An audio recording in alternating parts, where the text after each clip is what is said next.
Matthew was, by all accounts, a very chill guy. Aggressively chill, concerningly chill. The kind of chill where his friends would bring him their problems and he'd go, "Yeah, man, it'll work out." And somehow that was enough. People loved him for it.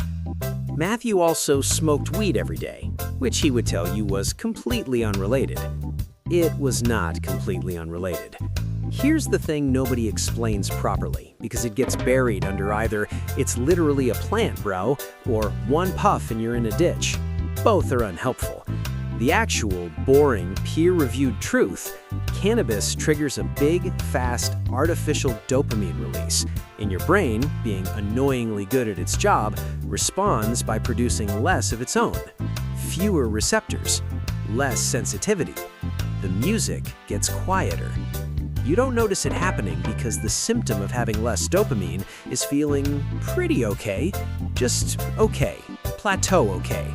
The setting that used to be default quietly becomes ceiling. Matthew's old hobbies started feeling like homework. His motivation had the energy of a browser with 47 tabs open and 4% battery. Psychologists call this anhedonia. For Matthew, it just felt like a Tuesday. The memory and the twist. The memory stuff is where it gets almost funny. THC directly interferes with how the brain consolidates short-term memory. Matthew would start a sentence, reach the middle of it, and find that the beginning had already left the building. He re-watched the second half of 3 different movies because he kept forgetting he'd seen the first half. His friends thought this was his personality. His brain was like, "Guys!" And then there's the anxiety twist, because there is always a twist. Cannabis is supposed to reduce anxiety.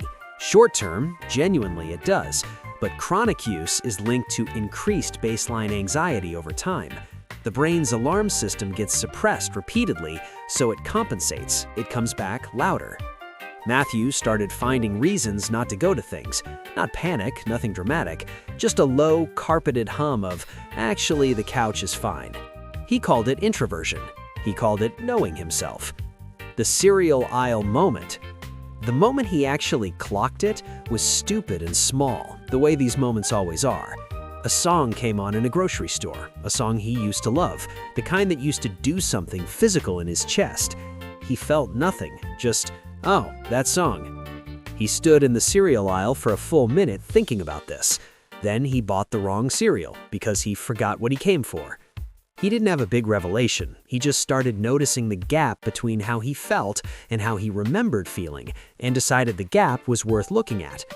The brain does recalibrate. That part is real and research-backed. It takes weeks to months, and the first stretch is worse before it's better.